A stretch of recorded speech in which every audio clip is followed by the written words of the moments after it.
created scenes. I'm an architect. I'm on them chicks that says, listen, as long as we're bonding, having a good time, I'm cool to go for the McDonald's drive-thru. Shorter men usually have to overcompensate with something else. People in the industry look at people like me as product. They don't really care. I used to get bullied in school. Bruv, when you've been rushed by 50 people, that's a dead gift. A little girl playing with a bag, you've got a problem with that because that's enforcing material. No, that's not. A little boy playing with a gun would be a problem. But the licks I got was next level. So I was more shook on my dad than the police. I always want to get on top because that's when I'm in control. Finish him. Has any woman during sex ever said, Donae'O? You didn't have to say that. This is the +44 podcast. I'm Zeze Millz. Yeah, what's that about? What's that all about? I'm Sideman. Music, culture, UK. This is +44 from Amazon Music. We've got the wheel. I'm not here. sure about this because you're asking about reading DMs and I'm 40 years old. I can't be doing all that. Okay, but I mean, I don't know what age has to do with whether we can read the DMs or not. Yeah. Yeah, but do you know what age? People that are a certain age just try to use their age. Hold on. I'm 38, I'll explain. so I'm not really gonna talk to that person. I'll explain I'm 38, I why. can't I'll drink milk. explain why. It's comfortability. You guys grew up with social media. I was just about to say We that. grew up before the internet. Privacy was a big part of growing up for me. Anyway, Donae'O thinks he's smart. Spin the wheel. Yeah, Come they're on. trying to distract him. Nah. There you go. Okay, fair. Last date. When was the last date you went on? With my woman I'm currently with now. Okay, where did you go? We went to this Indian restaurant in West Hampstead. Now, I want to be respectful of your relationship, but let's put that to the side a second. Okay, you're talking to a girl, right? You're talking to a girl, and you're like, listen, I'm interested in taking you out. She's like, okay, cool, but just know I'm only on like the Shard or Hakkasan or something like that. What do you respond to? Just don't respond to her. That's what David said. That's what I said. That's why me and David would never be.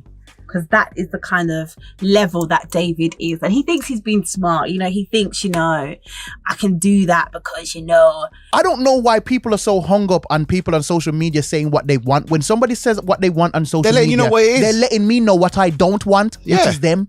Yeah, that's what I'm saying. I'm on them chicks that says, listen, as long as we're bonding, having a good time, I'm cool to go for the McDonald's drive-thru. Okay, first simple. of all, going to a McDonald's drive-thru on the first date is about the fact that you're going with me. You understand? You're going to have intellectual conversation. You're going to have riveting dialogue. You're going to have entertaining and interesting and funny and just beautiful moments of banter and pure hilarity. Simple. I understand what you're saying, but absolutely no girl should be ever okay with going to a McDonald's drive-thru on the first date. A McDonald's drive-thru date with me will bang. Okay, this is what men need to understand. Men don't need to understand everything because every man's not the same.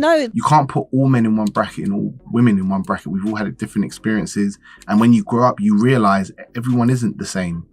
And actually, everyone doesn't need to be told a certain thing. They might need to be told something else. And that comes with self-awareness. And I feel like Sideman has the same mentality. The other women that want designer bags, we understand about them, they're lost. But the women that say, like, I don't want to go McDonald's on the first date, I don't want to go Nando's on the first date, it's about the thought. Women like to know that a man has put thought into the first date. All of this stuff, test the girl, test. Men always want to test women, but when we want to test you, it's a big problem. Even if it's a coffee shop, say if this was a coffee shop and it looked like this and I walked in here, I'll be like, oh my God, this is really cute. I can put thought into a drive-thru date. No, you can't. Your first experience with someone should be about experiencing them. That's really what it should be. So maybe even going to the park or like taking her to a museum. Like the first date, you need to experience the person and the environment needs to be conducive for that. I would say you're an OG in this game. Yeah. Like you're an OG in the industry. You've been around for years and years and years. And I think before we started recording, you even said that, which I thought was really honest of you to say, is that it's up and down for you. Yeah. Obviously, you can't be consistent all the time. How do you deal with that?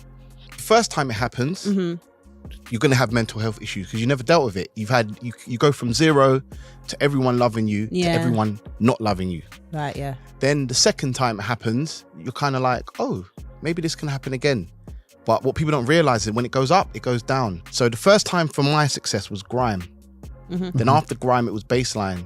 But the problem with bassline was I was releasing consistent music, but I wasn't mature and brave enough to actually move up north and capitalize on what was happening in the niche scene. Because I had hits in niche, but I didn't want to come out of my nest. I think it was really nice that Donae'O spoke about, his journey with the music, like how he started and taking the 6-month break, and just very open and honest. You know me, I love an open and honest conversation. So he just, and his wisdom as well. Like he's very, very got a lot of knowledge of the scene, obviously. So yeah. Is there an anxiousness to putting music out there at this point for you? Nope. Really? Really? Of course not. I'm sorry, I don't believe that. The young people, they're just out here controlling everything with TikTok and etc. There must be a little bit of, oh my gosh, how is this going to be received? Every club in this country plays my songs 4 to 5 times a night. Ooh, every night. Mic drop. Boom. Boom. At some point, when are you going to say to yourself, I'm actually good at my job? That's true. That's True. very Like true. Yeah, every day I walk I on the respect street, that. at least 5 to 6 people, I respect your music. For me to be really good at my job, I have to be efficient at my job. For me to be efficient at my job, there has to be some level of self-confidence. Yes. And self-confidence comes from experience.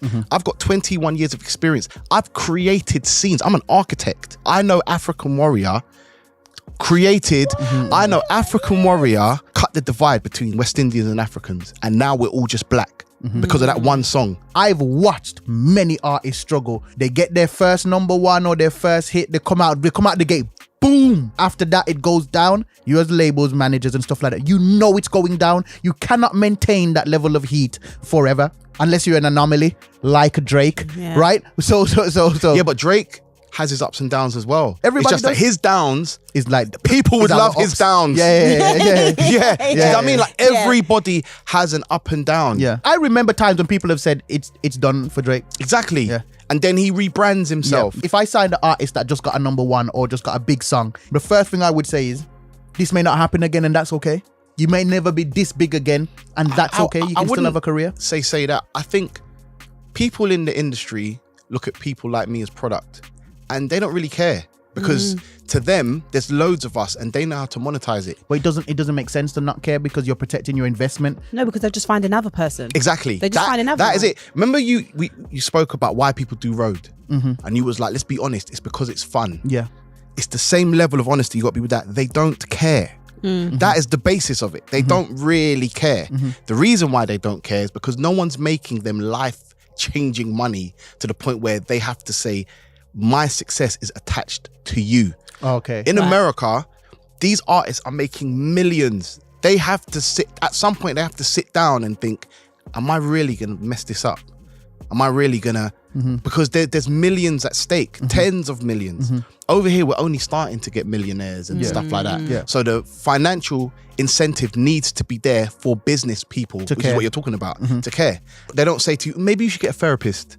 Because there's going to be a lot of people doing, like even people blowing smoke up your ass affects you mentally. Yeah, of Yeah. course. Because it gives you a fake sense of reality. If you're in this industry for long enough, you will understand that we're seen as just products and our value is literally based in how much we're valuable. It's as simple as that. It's something that can make you feel sad, but one of the things that you just need to realize is that this is business. Even though it's a business that takes from your personality, it's still just business. Do you read comments and stuff, or does it get to you? You know what? The thing about me is I used to get bullied in school. Oh, So I know how to deal with negative attention. I've known how to deal with it from a young age.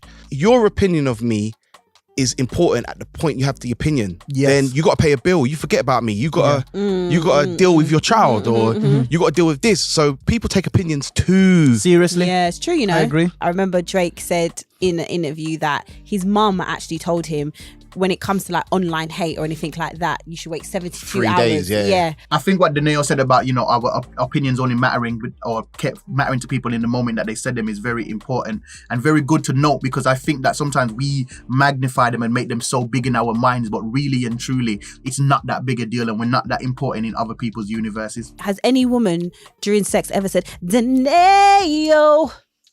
That's what you had to ask. Yeah. I had to say it. I had to say, come on, there must be someone that's done that. Donae'O. They're too busy enjoying themselves to do that. Hey! Somebody has definitely said that to Donae'O. 110%. Or if not, I reckon he's probably made them say it. We've had such a banging was conversation. So you didn't have to say that. No, I did. There must have been. And if any woman hasn't, you've missed a I'll tell you this. What? Yo, listen, that was just a snippet, of the interview. If you want to hear the whole thing, go to Amazon Music here, +44 podcast. Stream the +44 playlist on Amazon Music or ask Alexa, play the +44 podcast.